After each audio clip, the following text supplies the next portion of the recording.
I think what really helped is one of my friends who I talked to told me the first time that you go, that she went anyway, she just sobbed. Um, and so the first time I had a phone consult, I just sobbed through it. and It's okay to cry. yeah, Yeah. and like I was at work in like a conference room just sobbing and was like, oh, I really regret doing this in the middle of the day. um, Hey, uh, that is very good advice. yeah. If you are afraid to seek out psychotherapy, doing it, making that initial call from the comfort of your home is a very good idea. Not Yep. that there's anything wrong with crying, but it's true that if you're suddenly in a more emotionally stimulating conversation than you expected to be, being in your car or being at work just can suddenly be really for you, it can suddenly disrupt your day in a way that you weren't expecting. So Mm-hmm. it should be something that you're like thinking, this could stir up emotion for me, so I want to be prepared for what I'm going to do afterwards. Mm-hmm. Go back to your experience, Liz.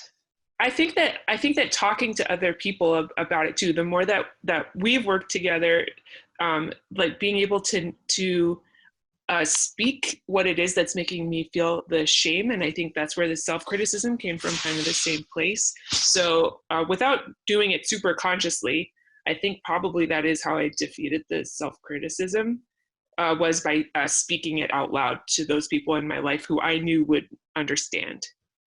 Yes, that's wonderful. So that's a big part of why I care so deeply about Huddle. So this podcast is sponsored by an online group therapy program called Huddle.care. And what I love most about it is the reduction in shame, because shame gives us the urge to hide and withdraw.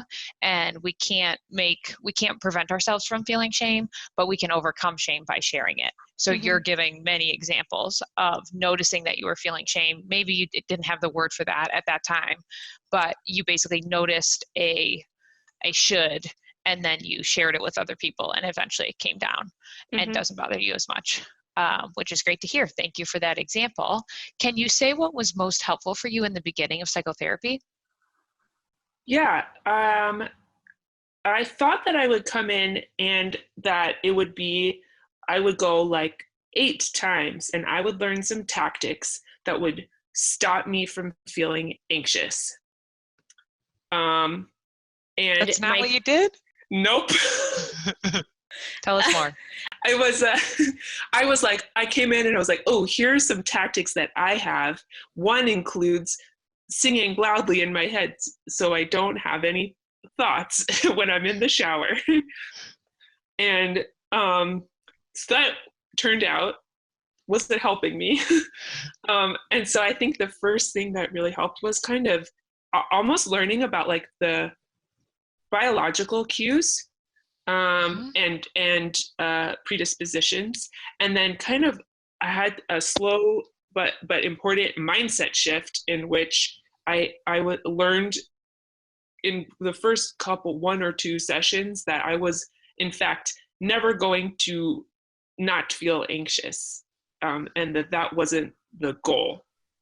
Great. Yes. How come? Why can't you achieve the goal of never being anxious? And in fact, why is that not a good goal for you? It's a because it's, that back to the biological response. It's that internal. I am biologically predispositioned to feel that spike of anxiety, but it also is a normal and human thing and a appropriate feeling to have in many situations, Yep. where your fight, flight, or freeze is triggered for whatever reason. Yep. And the goal should not be to like numb that permanently. That would probably be dangerous. Yes, I completely agree with you. Yeah, so basically, whenever we perceive a threat, there's always a chance we're going to have fight or flight. Some bodies have more anxiety sensitivity, so they feel that fight or flight more intensely, and they have the catastrophic thoughts that come with it are stickier. But yeah, it's completely normal, natural, healthy, and adaptive. And it would be dangerous if we never could feel fear or anxiety. Mm-hmm. So Mm-hmm. really happy to hear that kind of sunk in for you within 1 or 2 sessions. And then once you shifted to, I'm not trying to make my anxiety go away, but rather I'm trying to live a rich, full, and meaningful life along with the possibility of anxiety and not resist or avoid my anxiety when it shows up. How did things change for you? Like what was its impact, and what's happening a little bit for you now? One of the impact of that, the biggest impact has been um, noticing when those things flare up for me, and not necessarily spending all of my time trying to figure out why and kind of untangling that, because there's second spirals and third spirals of what goes on, but noticing that flare up and then adopting a mindset of like this being a good chance to practice, not leaning into it and bracing against it, so that I don't end up stuck for hours. That has been the biggest shift for me.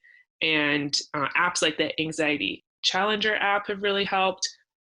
Therapy obviously has been like the biggest thing. And there's still ups and downs always, but like coming at it from the perspective of this is my chance to practice and put a positive spin on it, and also think of it as each time is a way that I am inviting more flexibility into my life, has been a really big shift for me. That is a great shift. Just can you elaborate a little bit more on why every moment that you have anxiety, why is that an opportunity for you? Yeah, so rather than all of those tactics like that I mentioned before, I would sing loudly in my head in the shower. I would wait every night. I would feel really nervous or just start being really compulsive about how much time I had to go to sleep. I would think about laundry for hours and hours before I could actually do it. And I would feel all that shame about it. Now, thinking about each moment as like, aha, this is a chance to practice me feeling the anxiety and acknowledging it, not avoiding it, but also not like leaning into it even further and just like furthering it. Just the act of noticing it and saying, this is a moment to practice. That's it. It feels really simple to say, like all I'm doing is noticing it and thinking, hey, it's a chance to practice. But it's kind of everything. Yes, absolutely. It's not just, it is everything, because the way that you're responding in any given moment is a process. And so if you can switch out of the content, so in your case, the content is laundry, but if you can switch out of whatever catastrophic thought your mind is stuck on and whatever urge your mind has to do something to make that those sensations and those thoughts go away, and shift it into overall, I want a process that's flexible.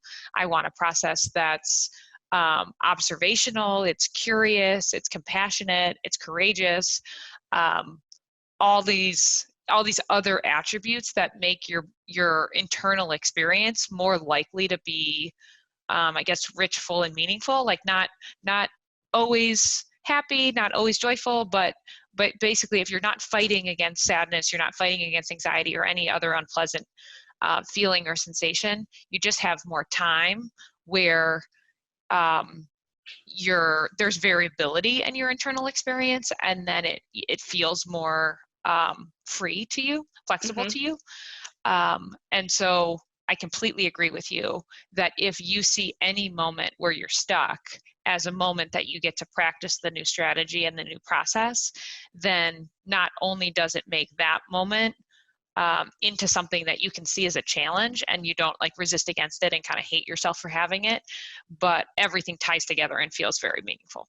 Mm-hmm. Yep. Yeah. And afterwards, like I give myself a point in the app, and it feels great, and it changes this whole moment around from like where I hate myself for feeling like this in the first place to feeling like I'm taking a step in the right direction, even though I had what could have been a negative flare up and how I would have thought about it before. Instead, it is like another step in the right direction. Wow. Well, so why don't we end on that? Thank you so much for sharing, Liz. Next week, we'll talk more about the specifics of what you've experienced and how you've overcome them. But thanks for introducing yourself to us, and we'll see you next time. Thank you.